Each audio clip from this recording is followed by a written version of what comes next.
What's up, guys? This is Crushable. My name's Carl. Today we're coming back to you with another review. This one's going to be King of Kentucky 16 year from 2023. Warehouse G, Rick 70, Barrel 21. This one comes in at 63.1% ABV. This is a sample that was given to me, so I'd never tried King of Kentucky before. I kept seeing it in the groups, and I had to know, what it tasted like, because I see some of the reviewers out there, they're saying it's the best modern bourbon, period. And I've always felt like that spot goes to George T. Stagg, my close friend. He says that spot goes to William LaRue Weller. So, unfortunately, maybe we are a bit of Buffalo Trace fanboys. But, I keep hearing these great things about Brown-Forman, about these heat-cycled warehouses, about how, this King of Kentucky juice is just on another level.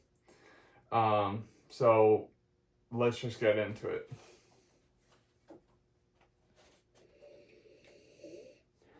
So on the nose, there is banana, which I don't love.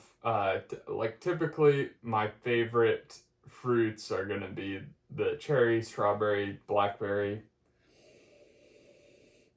But it's not a fake banana like you would typically get from a Jack Daniel's product.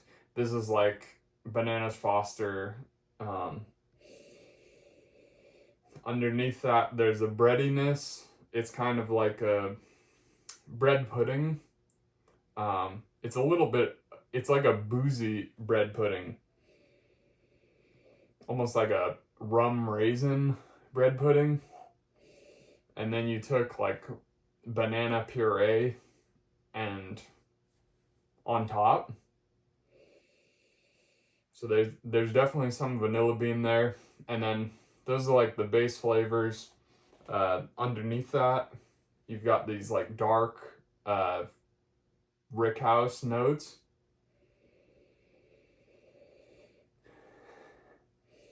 So if you've ever had like Coy Hill or some of the older Elijah Craig squat bottles, you might know the flavor I'm talking about. If you haven't had it, it's like a very intense, musty oak flavor, and it's not like the oak you just get off of ultra aged bourbon. It's different. It's darker and mustier, and other than that, it's hard to describe.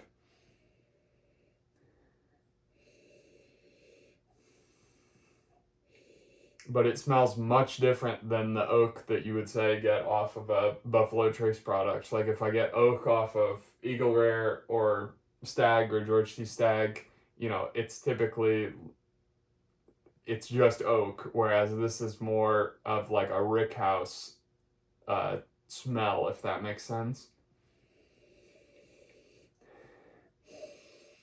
And then underneath that, there's a hint of baking spice, but it's not super prominent.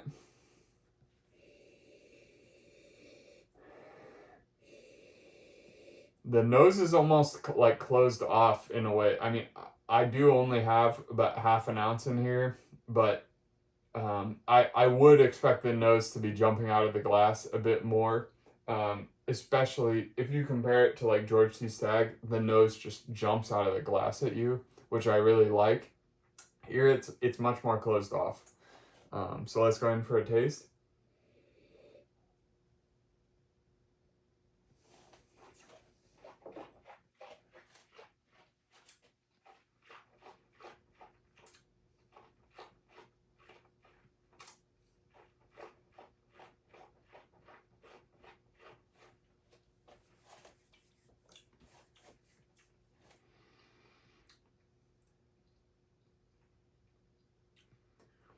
So I'm having a problem and it's the same problem I had when I tried this the first night, is that the first taste is not good. The first sip, it prickles the palate, um, almost like pineapple juice, like you've been drinking too much pineapple juice. It's this sharp prickle on the palate right up front that makes it seem like it drinks higher proof than it is. And the flavors are not necessarily that good. It's almost like banana that you would serve to like a baby, like baby banana food. Um, and then it goes into a little bit of marzipan, and there's almost like a bis that those airplane cookies, like the cookie butter kind of aspect to it, or taffies. If you have those, they're like the cookies you buy at the store. So it's like store-bought cookies, right? Airplane cookies, baby food, right? Banana flavored baby food, and this like, and then the finish, it gets a little tannic almost, like it's on the verge of being over oaked. So overall, just the first sip is not very impressive, and what we found, this had to sit out for a while, and it's crazy because the sample that I got this off, the bottle, it's been open for a long time, and so the fact that it has to sit out for a while to like open up is kind of crazy. I was thinking that by pouring most of this sample uh, already and now coming back to it, that it would have opened up by now, but it still hasn't opened up.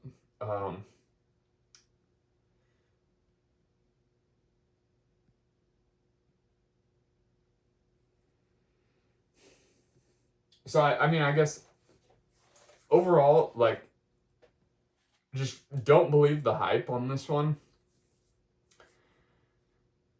It does get significantly better as it opens up, which is why I'm kind of stalling for time right now.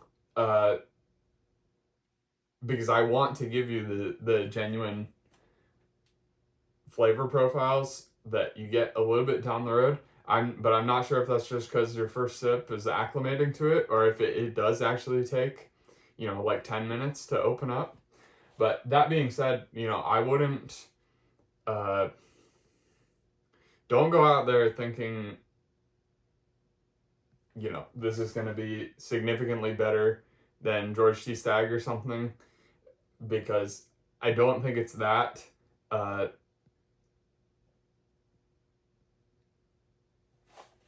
It's just a very different product with very different tasting notes.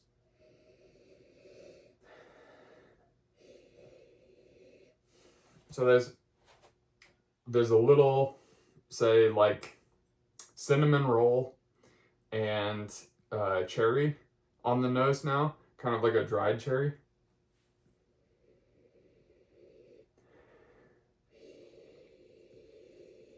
And then that Rickhouse smell is getting much more intense now.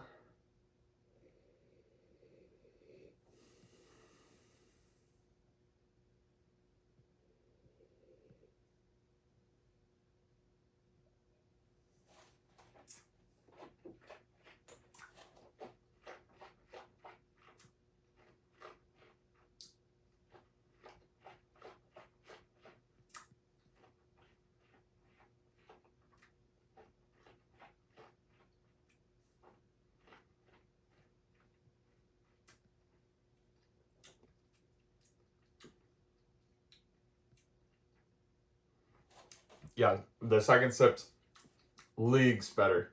The first sip is like pretty prickly, pretty hot, and a little bit tannic on the finish. Here, now it's getting like very buttery, and juicy, and oily. So usually I'm looking for one of those three. So like say with older Jim Beam stuff or higher proof Jim Beam stuff, it gets like oily. With some of the Buffalo Trace stuff, it can be like juicy almost, and it kind of has like the oak almost leaves a drying effect on the palate. And so here it's like the marriage of like those two different kind of textural components that I'm looking for.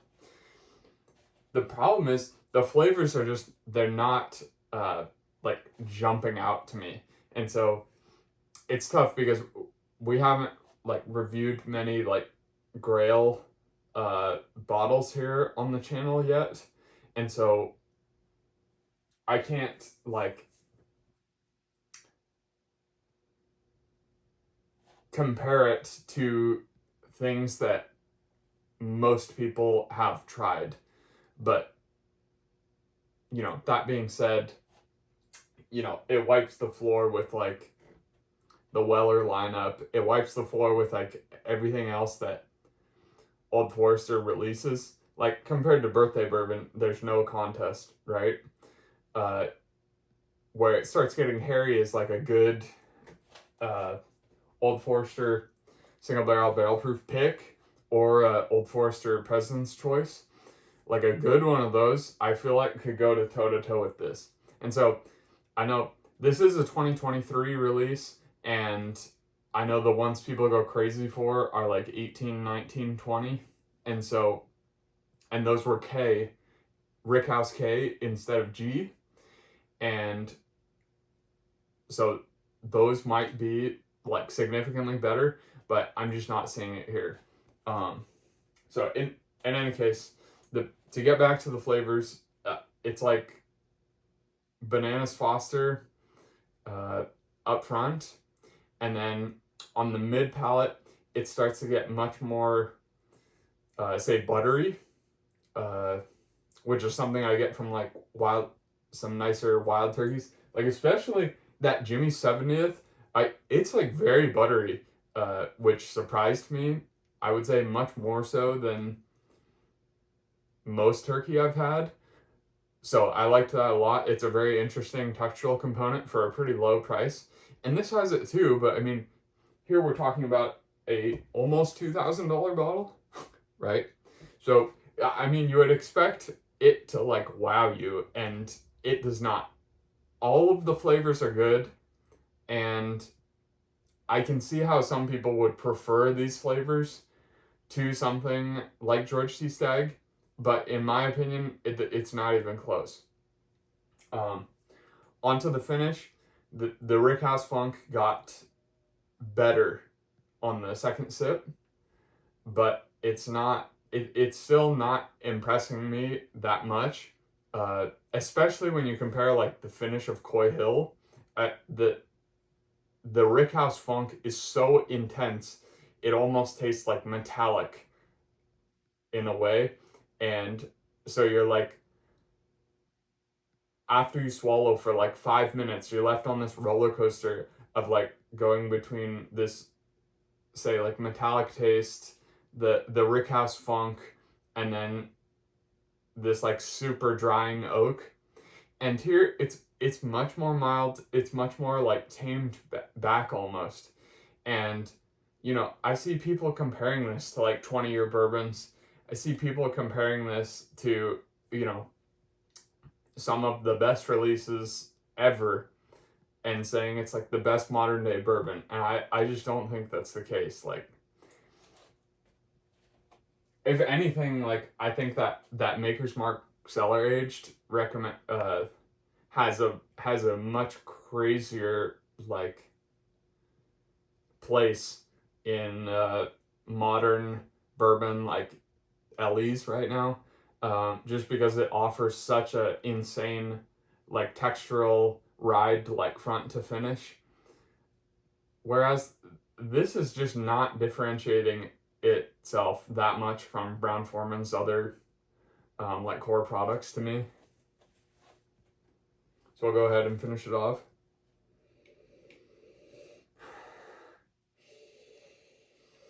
has like a strawberry shortcake aspect to the nose, but still with those bananas underneath it.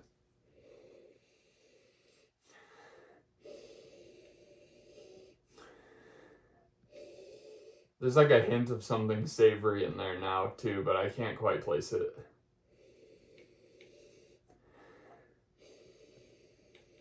Maybe like sourdough bread or something. Like a rosemary sourdough bread loaf. Or toast almost.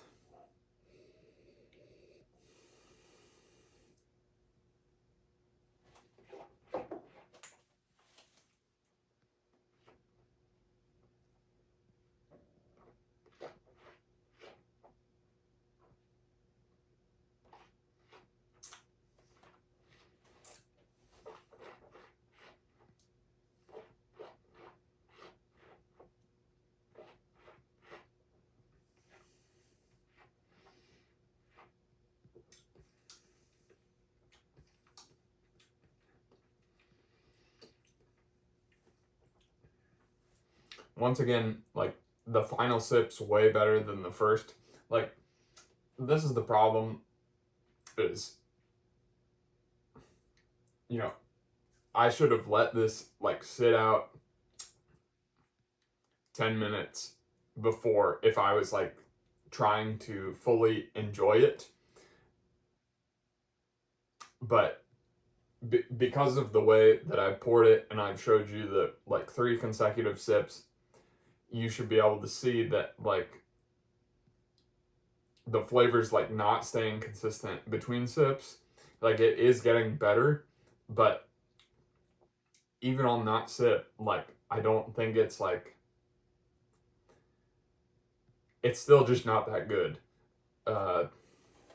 Definitely not $1,600 good, or 2,000 or whatever you're gonna see it for. Would I pay MSRP for this bottle? Absolutely. But that being said, you know, it's really more of a like kind of showpiece, I would say.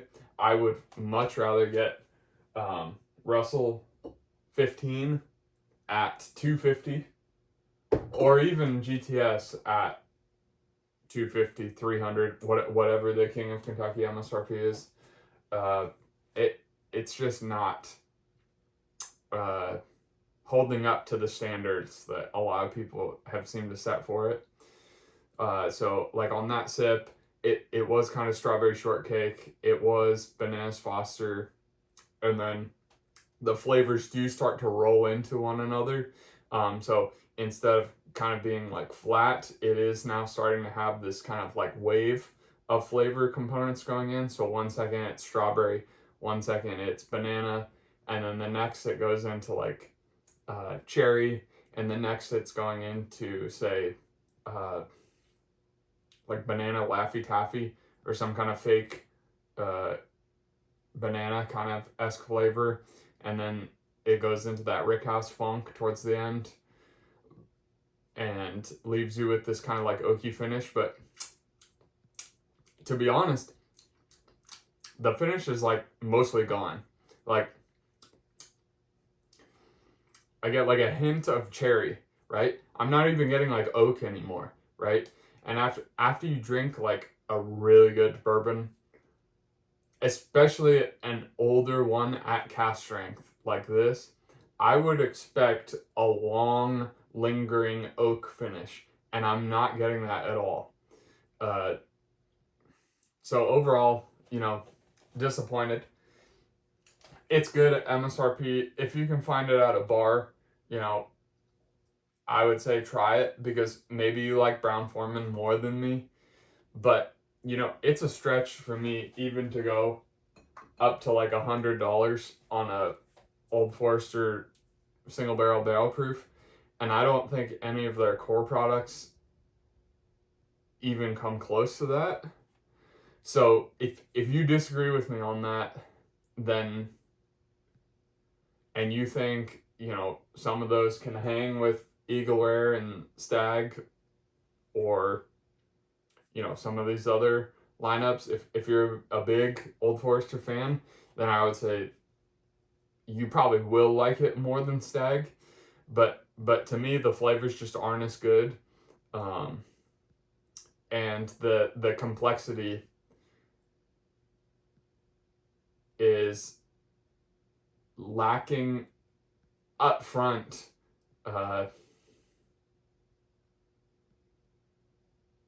So I mean, if we could do this again, I'd let it sit out for a while, and then we could see, like, does it actually get more complex from like sitting out, or does your palate have to adjust to like this amount of flavor going on? Because I will say it is a lot going on, right? But George C. Stagg's the same way, and George C. Stagg doesn't like assault my palate the way that I feel like this does on the first sip. So that's about it, guys. Overall, I would say don't feel like you're missing out on much. But if you think George C. Stagg's overrated, maybe don't listen to me. So that's about it, guys. Thanks for watching. Like, comment, subscribe. We'll see you on the next one.